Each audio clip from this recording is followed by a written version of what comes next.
All right, Norman, we are ready whenever you are. Hello, my name is Norman, and today I'll be presenting on the one-child policy, a continuation.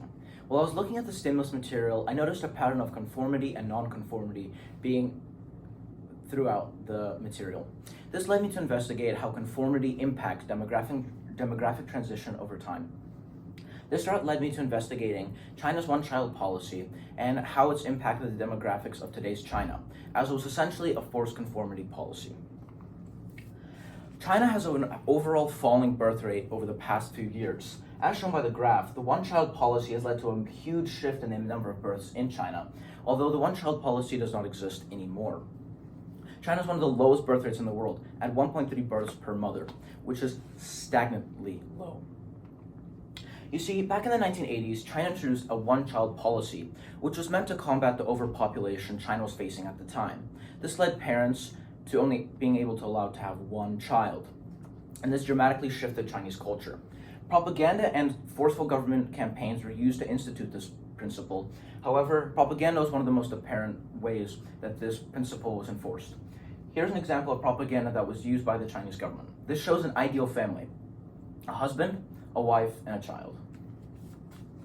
So, by having a three-person nuclear family, this of course leads to some issues. Two researchers at the University of North Carolina, Chapel Hill, and California, Irvine, actually found that by having a three-person nuclear family structure, many family members were expected to take care of four grandparents, two parents themselves, and also do future family planning. This leads to many Chinese children being expected to take care of a large number of individuals under one salary. With this noted, many did not have the time or resources to be able to expand their own families, but instead were caught up taking care of their own. In addition, the sentiment in China has shifted to not favoring more than one child. A study conducted by Professor Peng at Hong Kong Baptist University actually found that over 50% of Chinese parents did not want more than one child, and 26% were uncertain if they even could have more than one child. So this led me to believe, through the stimulus and through the evidence collected, that Chinese parents were limited by cultural limitations and economic factors. So this leads me to my research question. To what extent do present parental Chinese cultural practices impact the modern demographic growth of China? Well, Chinese society has changed to idealize this one-child ideal, since the parents who grew up during the era of the one-child policy grew up around this environment where one child was normalized. Wang and Sun, researchers at the University of Nottingham, Ningbo, China, actually found this effect, that parents and peers both shifted towards favoring having one child as they grew up within an era of one child. Many peers formed and pressured coworkers and family relatives to conform to this ideal policy, this ideal way of standard of living that was created many years ago through time. And this conformity and creation of conformity can be explained by the stimulus material. Neural sensitivity to conflicting attitudes supports greater conformity toward positive over negative influence in early adolescence.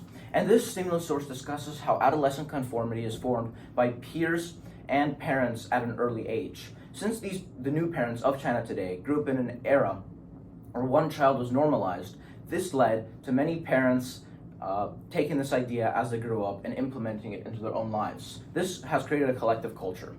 Now, this idea is actually supported again by another stimulus source by Norman Rockwell in The Holdout, which shows a woman being pressured by a group of men to conform to an idea.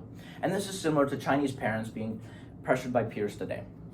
Now, this collective finding was actually also supported by Lopez and Vega, two Spanish researchers who confirmed that many Chinese parents were forced to conform and felt the need to conform within a group setting with peers.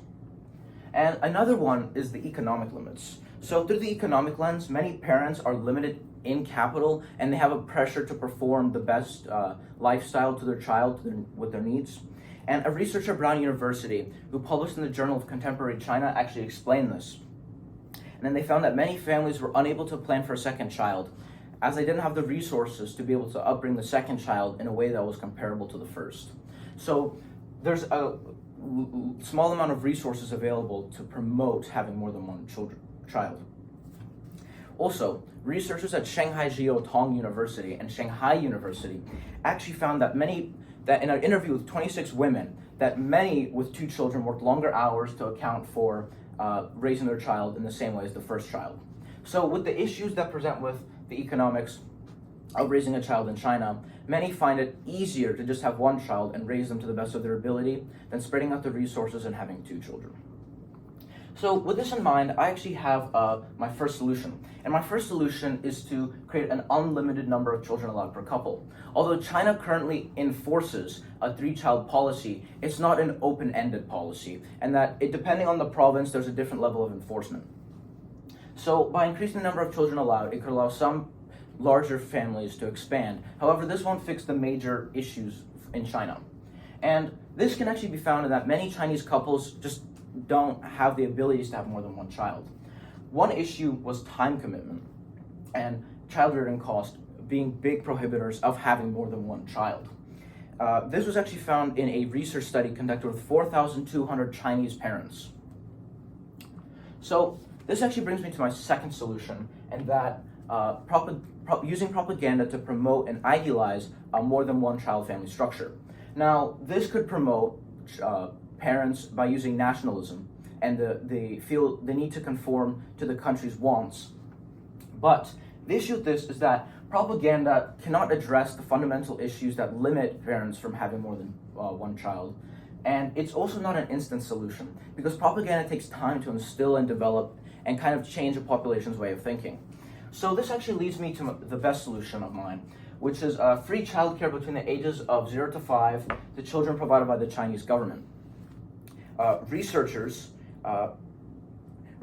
found by increasing access to childcare centers to parents, a reduction in the time spent on childcare reduced by 13 hours each week. This time-saving method can actually boost the amount of care Chinese parents can give to their children. And here it shows how a daycare center would work, where you'd have a lot of children within a room being cared for by an individual, saving the parents' time. However, the limitations of this would be finding workers, as you'd have to train a whole new part of the workforce to cooperate. And then also is the implementation to rural locations, as some of China is still rural and the infrastructure is not there for daycare centers. Finally, some parents might not find the environment ideal and choose to keep their parents at home. Thank you.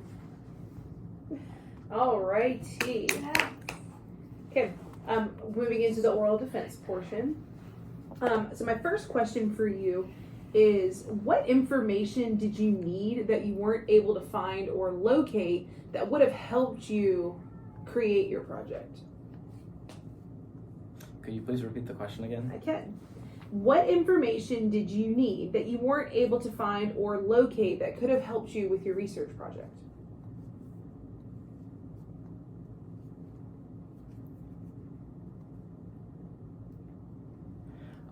Information that I kind of needed, I feel like more was the social aspect about how there's how the amount of men in China kind of impacts the amount of marriages, and in Chinese culture there's kind of stigma against having children before marriage. So I feel like talking about the marriage, like inequality and the gender difference, I feel like that was a big part of my research that I couldn't really find a grasp and solid evidence on. So I feel like by improving the information on the social structure of China and kind of how that also plays a role in having only one child, it could have improved my research. Good. All right. Next question is, what additional questions emerged from your research, and why do you think those are important?